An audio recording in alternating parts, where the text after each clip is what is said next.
All right, guys, welcome to another edition of Chat with Charlie. And my co-host is Dr. P. What's going on, Charlie? Yeah. Nothing much, guys. What's up? Breathe, Charlie. I agree 100%. Let me just be clear here. He does not agree with everything I say. Not everything. Hey, Charlie, it's time for your one-on-one. I do it for fun. Fun? No alligator. We are in the people business. Have to have the right person. The game is not over. Because I want to beat everybody. I just want to be me. Chat with Charlie and Paulette. Yay! It's going to be a good 2-3. I'm going to enjoy it. We may have to cut this out, Mark. No.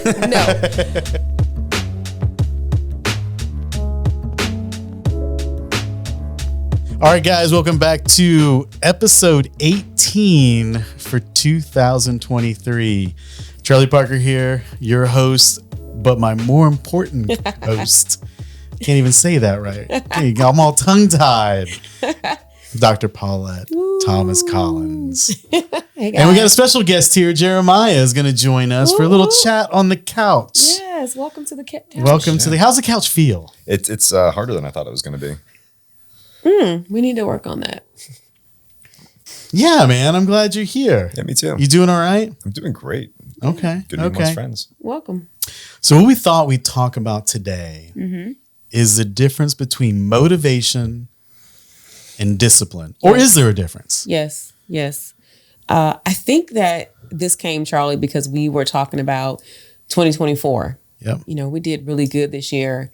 And of course, we're getting ready for another year and we're going to be even better, you know, what it takes to get there. And then we start talking about discipline and motivation and, you know, what does that really look like? And so you're here on the couch and guys, you guys know now, we're almost to 20 episodes that I never know what we're going to talk about on the couch. And so I did tell you this one. This time, I leaked it out. And so I decided that when I come, I bring my same clipboard. So you never know what's on the clipboard. So that's how I get back at Charlie, right? So you don't know what's on this clipboard. I don't know. But as usual, we have to position the couch. So you ready? I'm ready. So it's a little quiz for you. Okay. I like it. It's motivation. Is my co-host just awesome? So you got to tell me which is which in your opinion. Okay. Okay. I did a little research. So which is which? You have to tell me if it's motivation or if it's discipline. All right. Great for a start. You need this to be great for a start to something. Motivation. Okay. And discipline, but motivation. Gotcha. Can't pick two. Guaranteed success. Discipline. Consistent. Discipline. Occasional. Occasional? What do you mean occasional? If something's occasionally done or what's the driver behind an occasional intention to get something done? Motivation. Jeremiah's sneaky. He's probably been on my desk, guys, FYI. You do sit next to me. Triggered by emotions. Motivation. Okay. I think that's an arguable comment, by the way. We can go back to Let's that go one. back to that I one. put a star too. by that one. Yep. Great for long term. Discipline. You've definitely been on my desk. Best for short term. Motivation. Does not guarantee success. Motivation. Works well with self-control. Discipline. This will help you anytime. Discipline. My friend, you're 100%. 100%. Cheater. No, honestly, I mean, those actually became pretty easy. I mean, I think that motivation is the thing that gets you started, that gets you driving, but it's not the end all. I mean, discipline is, if I had to choose between the two, I'd choose both, but I would choose discipline all day long. It's routine. It's something that you do. You wake up at 4:00 in the morning to go to the gym. Are you motivated every single morning? You wake up at 4 a.m. and your pillow's soft and you're in your bed and it's all nice and warm and the lights are out. Are you always motivated or are you just always disciplined to do it? I'm absolutely not always motivated. I'm disciplined. Yeah. Because there are some mornings I wake up and go, oh man, I'm so excited. Today's leg day. Some mornings I wake up and go, I'm texting my coach. I'm not coming today. But I roll over and go, you know what? Get out the bed, Paulette. And that's what I do. So you're exactly right.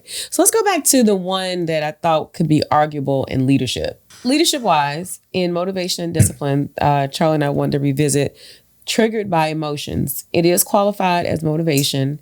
I felt like we could argue that one. How do you feel about it being in both categories in a leadership stance? Now, you are an executive leader. So this typically will go out to a director of admissions, an assistant director of admissions, maybe trickle into some senior reps and what have you that are looking for leadership. What does that look like for you in both categories? I think discipline in a lot of ways is the embodiment of not having any emotions applied. You're doing something out of routine because it's a routine, not because you're in a good mood or bad mood, or you're motivated or not motivated that day. It has nothing to do with how you feel. It's entirely based on a routine that you've set for yourself. I look at discipline as a goal you set with yourself, something you tell yourself that you commit to, and you don't want to let yourself down. It's something that drives you. It's a part of who you are. Motivation can come from all different aspects. You can be self-motivated. Other people can motivate you. Different moments can motivate you. But discipline is intrinsic. It's core. It's something that you tell yourself you're not going to ever deviate from. When you get married, I have a commitment to this person. That is obviously I have a motivation not to cheat on my wife, but more so I have a discipline because I'm committed to this person. I love this person. Right. It doesn't have anything to do with the emotions in it. And yes, I think discipline is the lack of emotion. Do you think that's a leadership? And I said that qualifying the fact because you're an executive leader. I think back to when I was a first-time DOA. Was I disciplined? Yes. But I was highly motivated because I was very emotional. Yeah. If we made a start, if we didn't make a start, if my star rep was out that week, and it was a week before, if new student orientation was 50% versus 90%, I was highly emotional, and discipline was a little bit lower on the totem pole for me. Do you think that level of leadership plays with how disciplined you are, how motivated you are? How do you think that factors into your answer? I think, that's interesting you point it that way, because I think discipline is something that's learned. And it's something that you have to become mature enough to accept the discipline and without the emotions. Because you're right, as a young leader, you're filled with, you're engaged and you're motivated. You want to make huge strides and change. And not to say that you don't later on in your career, but you're more matured and you realize the way to do it is more through discipline and repetition than to the necessarily motivation or the inconstant motivation. So yeah, I would say that it's definitely a maturity thing with discipline, and some get it sooner than others. I like that. So I'm going to throw a curveball, I think, because I kind of disagree with that in a way. And you guys have all heard of, not totally disagree. Have you guys heard of the statement, someone's got good intentions but no execution, right? Uh-huh. And I find it very similar to motivation and discipline. And to me, another analogy that I always use is like a football player. They got a motivation to get on the field, to start or whatever it is, but they have to have the discipline in order to make sure their body is right, their agility is right, and things like that in order to get in the field. So to me, I think everybody's got motivation. They're just kind of innately born into some sort of motivational drive or angle or something they want, whether they're, in high school, whether they're in college, whether they're a senior executive, whatever it is. To me, the linchpin is discipline. And I do think that can be learned, but I also think some people have it and some people don't. And a lot of it goes back to a nurture nature thing, to me. Right. So if I don't believe that, I think it's a nurturing aspect, right? Similar, if you mow the grass when you were younger, if you had like a part-time job, you understood the value of money, you've got discipline within that work ethic that can help you for your motivational aspirations for later. You feel me though? You get what I'm saying? Because you have to have the will to do anything. Yes. So to your point, you have to have the will to want to develop a habit that will create a discipline. Right. Right? To your point, it depends on the individual and their goals to say, hey, I've matured enough, but am I accepting this extra responsibility to become more disciplined because you have to have the will to do it. Do you need to be humble to have strength in your discipline? Yes. And see, that's what I think Yes. we miss as we get older. I think that humbleness goes, and then our discipline is unwavered to a point where you can't reach your potential. I don't know if that makes sense. You get what I'm saying? It does. In leadership, especially. Especially in we've been leadership. there where we say, hey, you know what? This wasn't my best run at this thing. You know I will go to my partners in a minute and be like, hey, I need your brain. And they're like, oh, God. But I lean on at that moment. I'm totally vulnerable. I'm putting it all on the table because I really can't get past how I feel about this situation. So I need to remove myself. I wouldn't have done that 10, 15 years ago. Agreed. Right? 100% agreed. But I had to be willing to be humble enough to say what I think probably doesn't matter right now because I need another perspective. Or I've been burnt too many times or maybe in the back too many times to go, well, let me look at the land around me. Let's see where the fish are. What's going on? Yeah. But you have to have the will too, because some people keep running into a wall. It's just interesting to me when you just think about certain individuals because you want to give them the discipline. You figure you hired them, so they got the motivation, especially in a forward facing role like admissions or in salespeople are in, or really anybody to that. So they've got the motivation, but that will to have the discipline. And again, it goes back, you mentioned working out. I have all the motivation in the world to lose weight, eat right, do all these things, but I have zero discipline to get it done. I wake up wanting to do it, thinking I'm going to do it, but throughout the day I have no discipline. One, because he buys those damn snacks and puts them in the thing, so you screw up my discipline. Which I'm going to go to. Which I'm going to go to another route.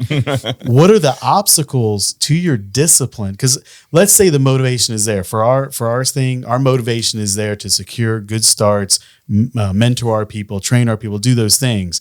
But what are the obstacles that get in the way of our discipline to do that? You get what I mean? Yeah. It's interesting because I think you mentioned an interesting point too earlier about as a younger leader that you have more motivation and maybe less discipline, but maybe we instill that, as a younger leader, they're motivated by multiple folks. They're motivated by their direct supervisor, maybe at the campus, by us at the home office, by external forces, all motivating them. And the higher you get up, towards and then the latter, you have less people motivating you, and so you're going to rely more on discipline and to get you through those tough parts. Is a really good point. The scales kind of tip because expectations. Okay. So to that point, this is really good. To that point, is it because of the expectation, Jeremiah? Because as you're moving up the ladder, expectations they're higher. Is it expectations that are going to help create the people who are willing to learn to accept more discipline in their efforts as a leader? Because the lower you are, you like you said, you got more people cheering you on. Yay, good job. And I don't know the last time Charlie told me, Paulie, good job. But I don't expect him to tell me good job. God right? damn it. I say good job. Right. Say, confidence, I'm sure, definitely, having your own confidence. And through discipline, I've found confidence. As long as I'm disciplined and I continue to work through a goal that I might not be motivated to do, but know that I'm still going to accomplish it and I'm going to accomplish it in a positive way, that gives me confidence in myself. And that confidence, I think, is what instills in us that we don't have those expectations of being motivated all the time because we already believe in ourselves. Right. To a fault? Could be. Absolutely. Yeah. Absolutely. You always need feedback. Somebody told me a long time ago, and I think it's a great quote, don't accept criticism from somebody you wouldn't take advice from. But the reverse is absolutely true as well. If you take advice from people, you really need to take their criticism as well to heart. So let me ask you this. Is micromanagement forced discipline? Yeah. 2 deep breaths. I don't know if you picked that up on the mic, but there was a sigh. Yeah. That's a heavy question because I know. In admissions, micromanagement looks different because we already manage to the hour. We drill down hour by hour accountability. Yeah. And directors of admissions are accustomed to being asked that same roll of questions on a consistent basis, depending on what week they are to start or what recruitment cycle moment they're in and whether it's dual enrollment, current flow. I would say that it's not a forced discipline because you have to still have the will to accept it. But for those that would like to be successful, it is a bit forced because I can't do what I want to do. I'm going to have to continue to follow the path or the map that's created for me so that I can be successful. If they choose to and have the will to do it. If they don't, then they get stuck. So that's... And their wheels are spinning. Right. And it's more motivation than discipline because you didn't accept it. You didn't accept the criticism. You didn't accept the advice. You didn't accept the radar call or the observations about your lead management or your staffing. So now you're spinning your wheels because now you've chosen to operate in motivation and hope and think that's going to drive your business, and it won't. Because motivation and hope will not do that. No. All the motivation in the world. No. It's just an interesting subject, especially when you look at it when you're working with others. Mm-hmm. Do you know what I mean? Because all of us have different spectrums of that. Mm-hmm. My motivation at work, I have heavy discipline. Mm-hmm. But if I put 5 things up that I have motivation for, I don't have the discipline across the board the same. Mm-hmm. But why? Right? You know what I mean? If I'm on Sunday and I need to do something, I've got to do that at a discipline. There's no motivation really to do it. I just know at a discipline I need to do that for X, whatever X is. But if I want to go for another position, you know what I mean? Let's say, I'm a DOA and I want to become a regional DOA or I become a vice president. You've got to have that motivation to get there and the discipline to do those things to get you on that path. Right. You know what I mean? Absolutely. But I do believe they're distinctly different. Mm-hmm. And I think we hire a bunch of people with motivation, but we don't necessarily have a bunch of people with discipline. Mm-hmm. I agree. Yeah. To me, to be all silent and down now. Well, it's a fine line because we want people to be motivated. But then once we move past the motivation, because that's going to inspire you, that's going to give you the will to come into work and do your job. But the consistency behind that, the effectiveness, the efficiencies, that comes from discipline. It does, because I can, and you can motivate anybody through our voice inflections, our passion, our enthusiasm. But when they're by themselves where no one can see them, they have to have the discipline to see that through. And I think that's frustrating when you become a leader or even a director of missions because you're doing that with your team, but you can't be there the whole time to instill that discipline of the things that need to be accomplished to get to where they're motivated to go. Right? Very true. That's true. So, do we stump ourselves in here? Well, I feel like we're all like, got my handy dandy. Can we go back? What's your favorite song? Like, I think we're in agreement on this. I got an icebreaker. We may need that now. We're all just thinking now, going, Yeah. All right, I got another question for Jeremiah. Good. All right. So this is true or false. Is it realistic to rely on motivation to achieve your goals? To rely solely on motivation to achieve your goals, I don't think is realistic. Okay. Well, what does that look like in leadership? Explain. DOAs. DOAs. Those typically aspiring to be CDs, assistant campus directors. They're looking to grow in their leadership. Mm-hmm. They're motivated. They come to work. They're consistent. They're doing pretty well. I'm not going to even say a star AC, director of admissions. But what does that look like in their leadership, or for you to say, in order to continue to do, what's their next path? How do you create that path for them if they can't rely solely on motivation or to get to their goals? Because they're young leaders. Remember, we talked about young leaders. Young leaders have a different thought process than we do, right? They have more cheering them on. The campus is cheering them on. The DOEs are cheering you on. The reps are bringing you candy on Fridays and pizza. There's some immediate gratification in there for everything that they do every single day. But they want to grow. So how do I tell them it's lonely at the top? Oh, I like how you summed that up, because that's exactly. Think about our conversation we had in the car. Heavy is the head that wears the crown. I mean, there's a lot you could say to that, and it's lonely at the top, not just because of what you can share and what you can't share, that your teammates are no longer, your friends. There has to be a very fine line between. There's a lot of different things that change that, but one of them is your motivator. Your motivator has to be instilled in you. You have to be self-motivated. Whether it's and I think we're all motivated for different reasons. I think that's a great point. As an admissions rep, I know from being a DOA, if you're trying to reward a team, you can't do it the same. Treat everybody equally, but not everybody the same. So one person might love to be recognized, and somebody else hates to be recognized. One person is monetarily driven, and one person is more has the work-life balance driven. And so it really depends on the individual. But if that person can find their inner motivation, whatever it may be, and it's something that will motivate them even when times are tough, even after you've missed a start, or even after you've lost a profit, or a budget, whatever it may be that you're aspiring to do. As long as you have the motivation and discipline to overcome those obstacles, even when you miss them. That's another thing about discipline too. Is with motivation, you might be demotivated when you miss a goal, but if you're disciplined, you're going to continue on, and you're going to continue to strive to still reach that goal, or at least reach other goals after that, because of discipline, not motivation. Can I add to that? Where does confidence lie in that statement? From achieving goals. I think that's the best way to achieve confidence. True confidence. I get that. But we've all had people that achieve, and then they don't achieve something, and they're their worst enemy.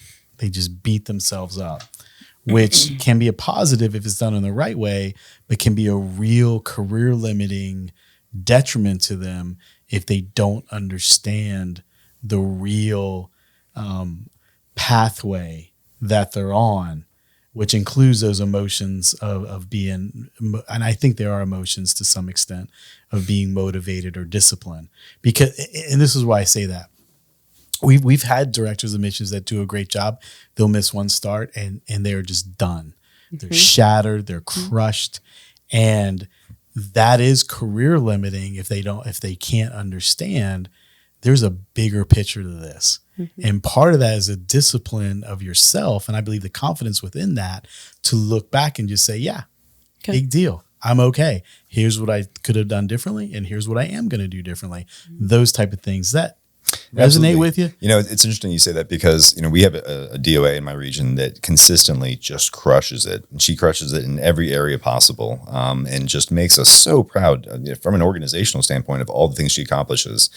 She missed one budget this year, the entire year by I think one or two students, and she was devastated about it. And that's our job as leaders, to go to them and say, but you made it up for the year. You made it up in so many ways, and to re-motivate them and instill that in them, so that when they are at the top, they're going to remember those things and be able to motivate the people below them, and they're going to have that now intrinsic in them. So we're teaching those things to them to become intrinsic in them. So when they are at those levels, they'll realize these things, and they'll hear those, that repetitive talk in their head, and they're going to give that same speech to somebody, and they're going to reinforce that through their own actions. So to your point, how do you do that? You just have to instill it in them as leaders, and it just continues on and fosters itself as they grow. Right. And examples too, right? And I'm not just saying this because you're on here, even though I don't have the discipline. There's many things that you have done over the course of time I've been here that gives me added oomph to my own characteristics and my discipline. But it's still up to me to do that. Right. Does that make sense? And that, I believe, is a difference maker between someone that's in a sales rep role, then they get to a management role, then they get to a directorship role. I think that's a big changer. There's many reps that do not make good DOAs. Yes. But because of the way they're disciplined, they're actually better DOAs. Because I think I am sliding over a little bit and agreeing with you, because as a rep, you probably have a lot more weight on your scale on the motivation side, just purely motivated. Because it's kind of a mundane. There's not a lot to do. We make it difficult, but there's not a lot to do with this job, just be a human. But in order to grow in your role, that discipline has to have more weight. Not to get rid of motivation, but that discipline has to be there. Right. And I don't even know if this is relevant to our organization, but you look at somebody, let's say, fresh out of Marine Corps boot camp. They just went through 13 weeks of boot camp. Are they disciplined? Heck yeah, they're disciplined. Are they motivated?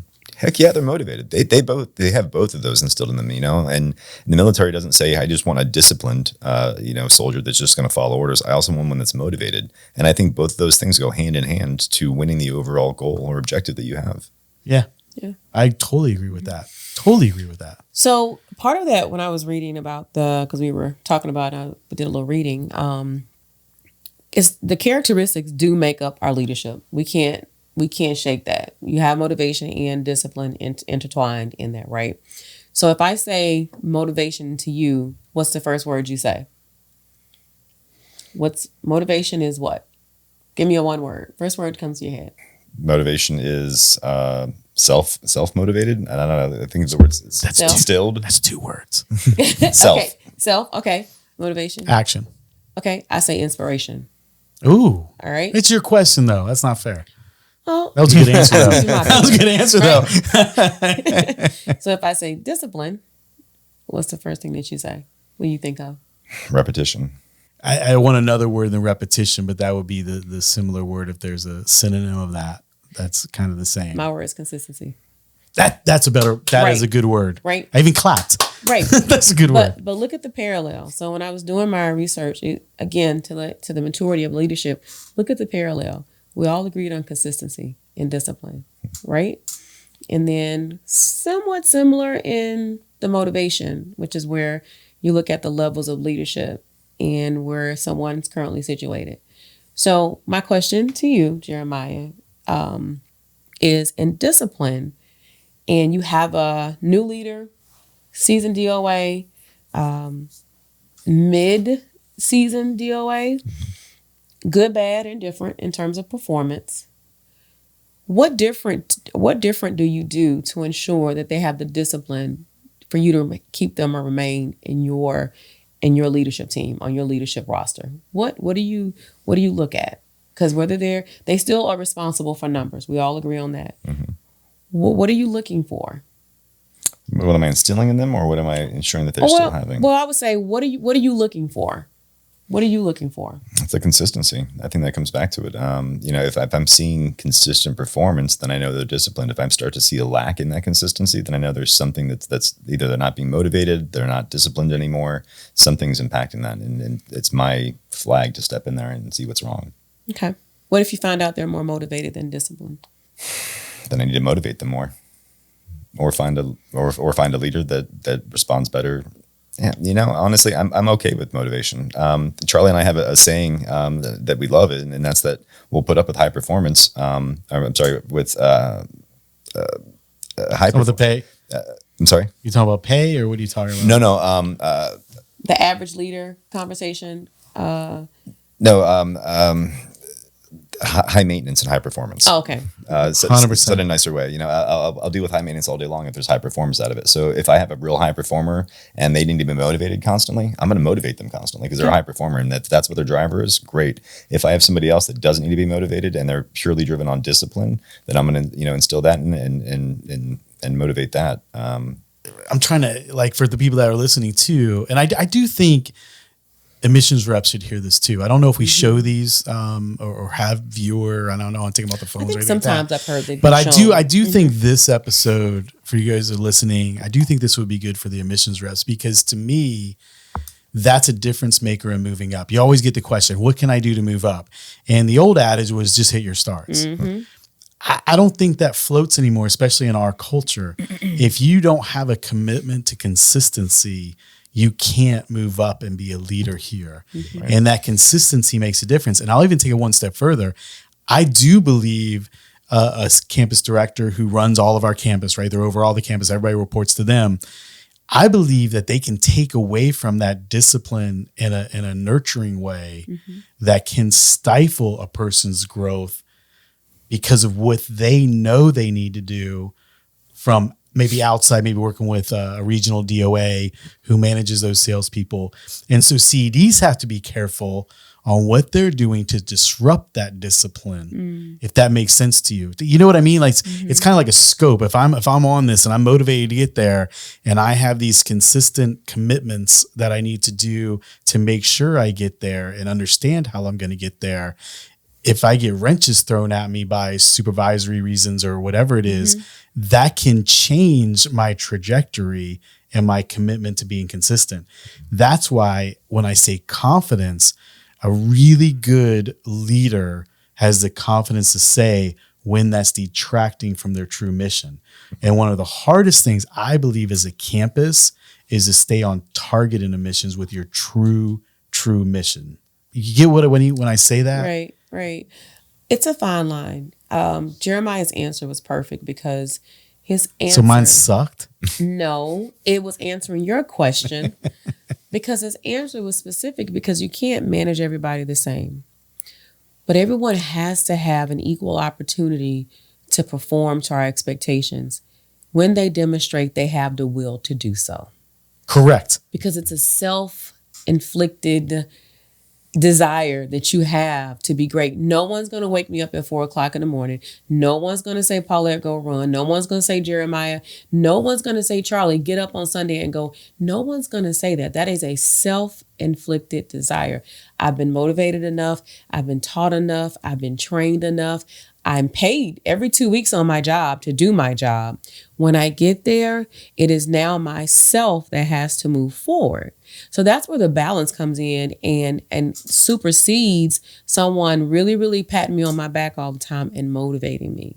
So that's why it's a fine balance, because after all the hoopla and the smiles and the attaboys, I still have a job to do. Absolutely. And I think that's where the reps have to, if they want to be promoted, if they're willing to receive feedback, willing to take advice, and DOAs, willing to learn from their mistakes and the things that they think they're doing right or the best, that's when they move out and go to the next level, because it's self. And I think that's the hard part. No, it is. It's self, It's self. you know? So take this. Have you ever seen that? There's a meme, and people use in athletics a lot too, is you guys know what lines are when you run lines, like on a basketball court, you hit the free throw line and the half court line. And when we used to do it, we were a stickler. You had to put your foot on that line in order to come back.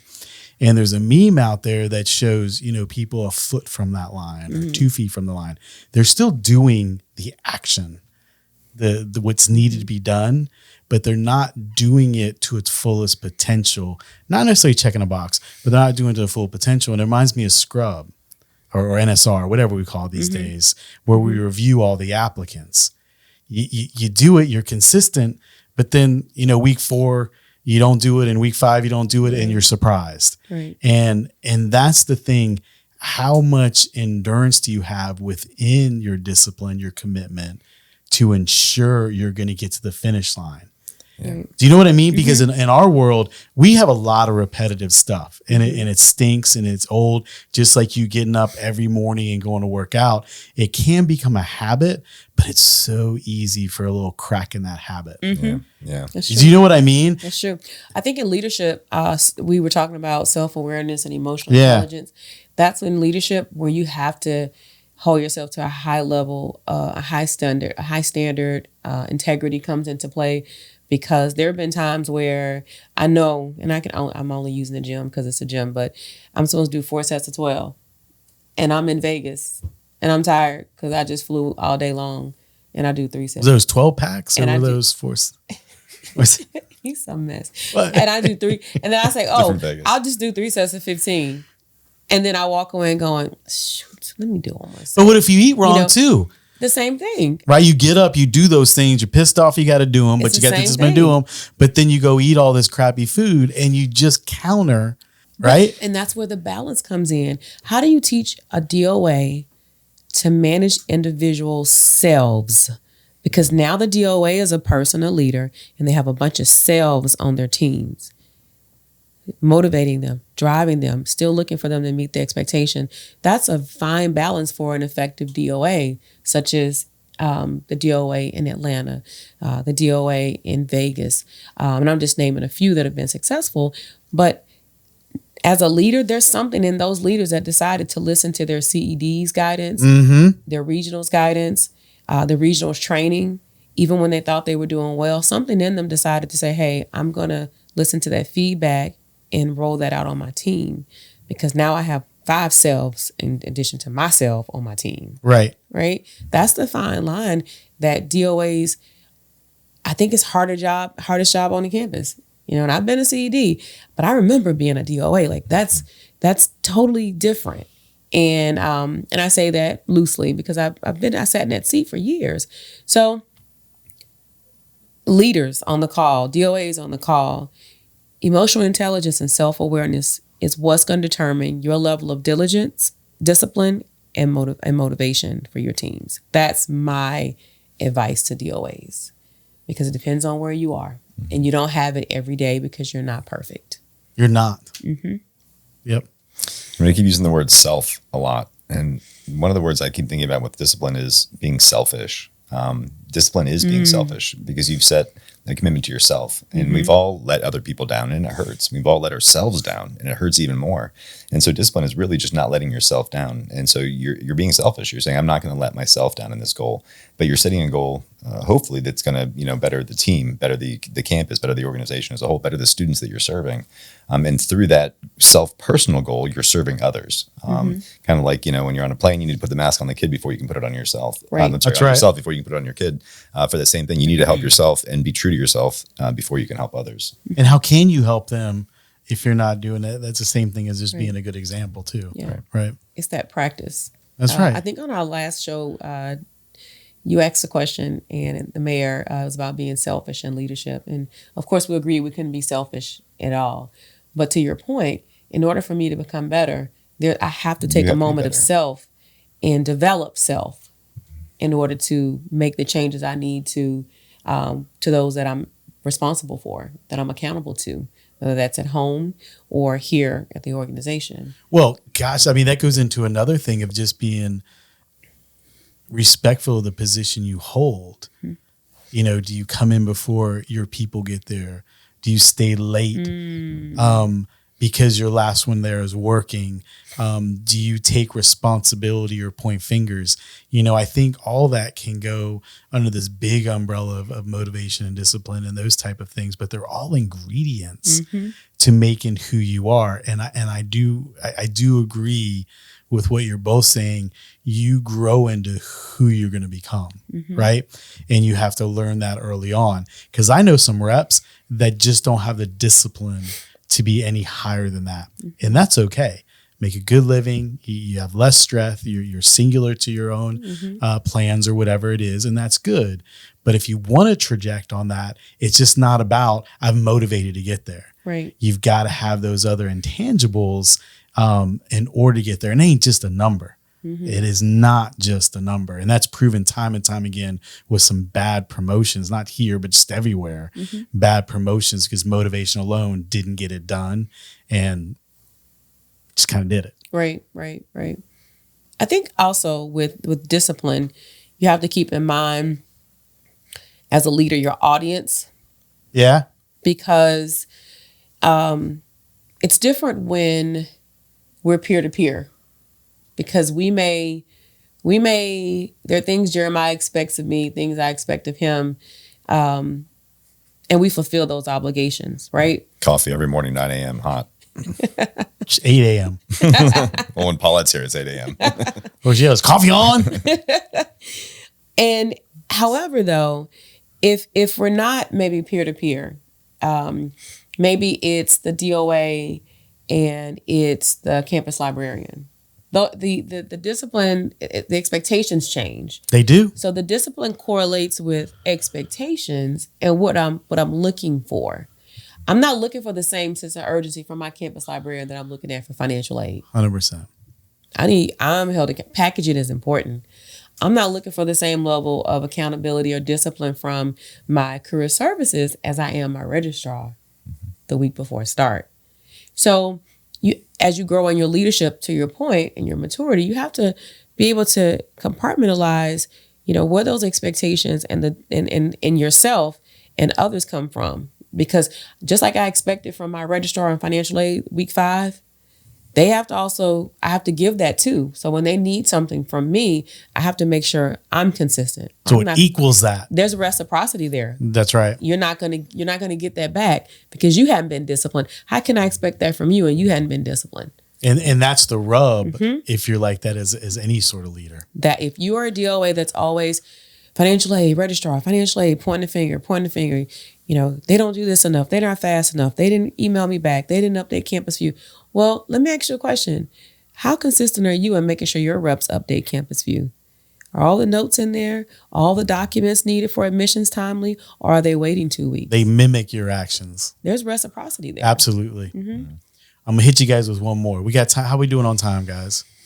All right, I'm gonna hit you with one more. And it doesn't correlate that much, but I think you'll get why I'm bringing it up. First I'll give you an analogy. Whenever you play a sport, if you play with someone that is of a lesser skill than you generally play to that bar, right? Especially in basketball, you got 9 other guys out there, and if they're all at a weaker skill set, you get frustrated with yourself. You're like, why am I doing this? Like, I'm not playing. Like, my gosh, I should be smoking these dudes. For whatever reason, you don't.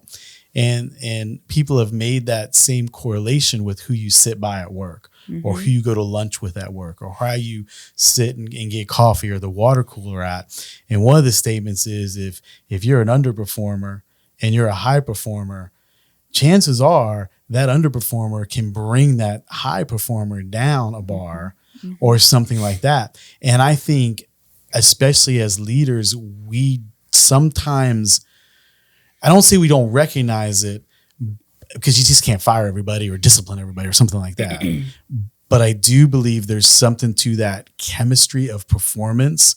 And I'll use not motivation, I'll use discipline on this one, to make sure you've got that right chemistry. And I can say there's a lot of teams out there that and we've had teams like this. I mean, you got the top performers of 2 of them, and then you got 5 people that are just being carried every start because these guys are doing it. That's not a harmonious team. No. Right. And it's part of that thing. So what do you guys think about that? And how would you approach that to make sure you at least got a midline of the right motivation with that discipline to ensure you're meeting your departmental and campus goals for our purposes?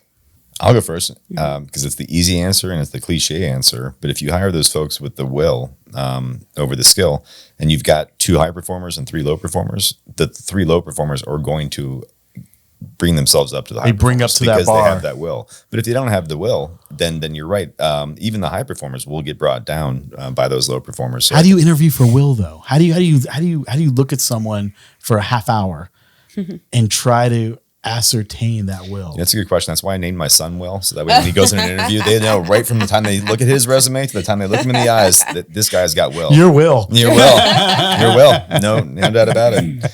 I'm going to name my next kid Discipline. Discipline Parker. To your answer to that question about how do you don't really know in a 30-minute interview. Yeah. But if you bring them in, onboard them correctly, then you can identify it quickly. Because if you onboard someone and you let them read for 4 days, and then you try to shoot them a whole bunch of expectations. Say that again. Start again work. And say that. If you onboard somebody and let them read for 4 days, they don't have their access, they're sitting idly, and then you try to shoot them a bunch of expectations, it's not going to work. The day one that they get in, read half a day, the other half of the day, jump on the phone. And the bar should be there right off the bat. You can't bring the bar up once it's done. You start high and then you come back down. And then you come back down a little bit. Yeah, that's how you have to do it that way. And I know it's not by the book. Oh, I know compliance is 2 weeks. Yeah, but compliance it's not hour by hour. They're still following the transcript. They're still following the process of that training period. But half a day, it's okay if they jump on the phone and call old cancels and set an expectation for 5 CPS. Grind it out. And then let me know if you didn't get those and why. Yeah. What did you hear? If you're a freshman, pick up the bag and you're going to do every scout team we've got and you're going to earn it. That's old school though. You ain't going to sit on the side. I don't care. I know. What is it? I don't give a I did not swear. Good job, Charlie. I don't care. I can't stand that now. The old school, new school. You have to have the confidence to be able to do that though. Then the newer, maybe as unseasoned, they may not want to, because they want to follow the rules, and that's okay to be a rule follower. But in admissions, but you can't be human. Exactly. You're mechanical then. In admissions, you have to be willing to ask for forgiveness You have to.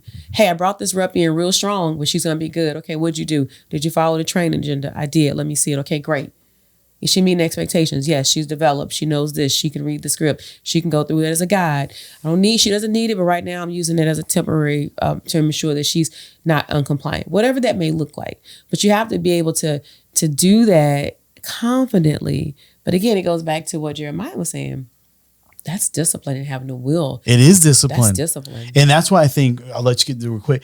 That's why I think when we get hires in from big box schools, that's kind of a director in a box. You just check these off and you'll be successful. Right. They don't work out here because they lose that autonomy for their will. Right. And their bar is just set by a box that they got to help them do it. Right. Yeah. You know what I mean? Please. No, I love that example and how you said, onboarding somebody is so important, how you do it differently. And the compliance piece, yes, is still being done, but it doesn't have to be done all at once. I think of our faculty. I look at schools like Teterboro, where the students starting in day one, in block one, could be sitting in a classroom all day long, reading through their textbooks. It's generals, it's block one. But instead, that faculty in particular takes them out to the hangar in day one, day two, day three. Why? Because they want them to be engaged. They want them to already, be working with equipment. They haven't gone through all the safety protocols yet. They don't even know exactly what this type of wrench is, but they're going to start putting it in their hand and they're going to start doing stuff with it because that's going to start teaching that discipline and motivation from an early set point. And I think that's a great point about onboarding our employees too. Right. Because you don't know in an interview. You don't know. You just don't know. But if you bring them on with the expectations, then, and you have to be very clear. Don't have gray area in your communication. and you're too busy. You can leave them attention. When you all that walk away from me, you're not going to wonder, well, what did Paulette meant? No, I'm very clear. Because not for just me, but because I want you to be able to be proud of yourself once you've accomplished whatever goal you set out. In DOAs, you have to be very clear and you have to follow up with that documentation and say, hey, as a reminder, don't forget, per our conversation, whatever that looked like, to ensure that they are meeting expectations. And at the same time, they're growing because you're not afraid of what somebody thinks about how you set expectations to get people and to ensure that they're doing their job. because you're confident in your role. Right. I know what Jeremiah says about me. I know what you say about me. But We that's do. okay. She's in the office right next to me. She can hear it all. Our walls are thin. They really are. But that's okay. All right, we're running out of time. Do we have anything? One last thing for I mean, for we Jared? have to do the same thing now because I think everybody Please, likes it. So. you do it, please. Favorite song? My favorite song of all time? It's funny. My son just asked me that over the weekend, and I would say We Didn't Start the Fire, Billy Joel. Okay. All right. I like that. I think of The Office every time I hear that. It's the first single cassette tape I ever bought. Okay. You're old. Favorite movie? Of all time, Yep. Princess Bride. Really? Yeah. Interesting. And it's got Why? everything. I've got different genres broken down, what I would pick a top from, but it really has everything. I mean, it's got fantasy, it's got romance, it's got, monsters, it's got fighting, it's got true love, it's got it all. True. Fred Savage in the 80s. True love. Oh, he's such a Jeremiah. He's such a good nostalgic. guy. I'm an 80s You're guy. romantic. All right. Favorite food? Lately, anything with Don't. carbs. Carbs, sugar, anything that I can't have is my favorite food right now. Okay. All right. All right, good. All right. We good? We're good. All right, I'm going to ask two things Yes. for these guys. Okay. So first of all, I would like you to show us a rep. Maybe this could be a Friday morning meeting that you guys have a discussion on this and have not a philosophical only discussion, but ways of getting the team at a certain level, a certain bar with, they got the motivation, but how they can set their discipline and purposeful discipline going forward. So please do that. All right. Please show it to your reps. Love more people to subscribe to this. I think we're getting topics are changing and evolving. And I do think they're pertinent. They're not exactly a training type manual we're giving you, but they're discussions on the real deal of being life in this thing. Right. The second thing is we are going to do a live broadcast at our DOE conference in January. Yes. And I'm going to go out on a limb here. You're going to be mad at me. But I want you guys to pick Paulette's walkout music to the couch. And I want you guys to pick my walkout music to the couch. And whatever that is, within reason. Got a few ideas. But I did not see that coming, guys. but we'll use that because we're going to do this in a live setting. It's going to be really fun. Johnny and Mark are going to make this really special, and all of you guys are going to be an audience and participating. Yes. So please send us that. Hopefully you get this to the end and listen to this. And we'll use that music as we walk on out in Vegas style. Is that cool? I like it. I like it. I love like it. it. I do have a request. Please. We always ask for requests, and I haven't had one person take me up on it yet. None. But for those DOAs that are looking for a real conversation about discipline and how you can create more discipline and habits, then please shoot me an email. I'd love to send you some starters of how you can do that and help you create that moment. Feel free. I'm not too busy. I mean, I would make time for you. I mean, I am, but I will make time to send you things to help you be more effective if you're interested. It's going to make you better, and it's going to make me better because I'm going to spend the time and commit to it. So, we think about it reaches right. out. And I'd like to mirror that and say that if anybody has any questions, you can definitely reach out to Paulette Thomas, and she will answer any of those things and help you out with them. She is phenomenal at that. Her email is. Jeremiah. Her cell phone is. Jeremiah we're both sits right available. next to me. And course, send us some topics we're for both happy. Vegas. You know, Oh, yeah, topics for Vegas. we work really hard to find pertinent topics, but they could be anything. It doesn't have to be work related. It can really be anything to talk about. So please be an active participant in this and send us topics or anything else you'd like us to kind of bring to the couch, or people. If there's people you're like, hey, why aren't Right. these guys on the couch? Tell us. We'll get them right here. So please do that. Thank you. No, thank You guys are Charlie. great. I hope this is a Thank good you. conversation. Thank you. I appreciate you Thank so you. much. My prep girl. All right, guys, this is episode 18. Chat with Charlie and Paulette. Winding it down. We've got a year in review show we're going to do. Yes, We got the excited. live episode show. Yes. And I know Johnny and Mark are working on some outtakes for us to laugh at us. Right. So we'll have some fun with that So we too. got some bloopers. Is that crazy? I know, have not for bloopers? me. For you, bloopers are crazy. Bloopers is kind of like a cloud that follows me. And Jeremiah, you look very good with a mic in your face. Thank you. Very comfortable with that. All right, guys. We'll see you when we see you. Bye, guys. Bye.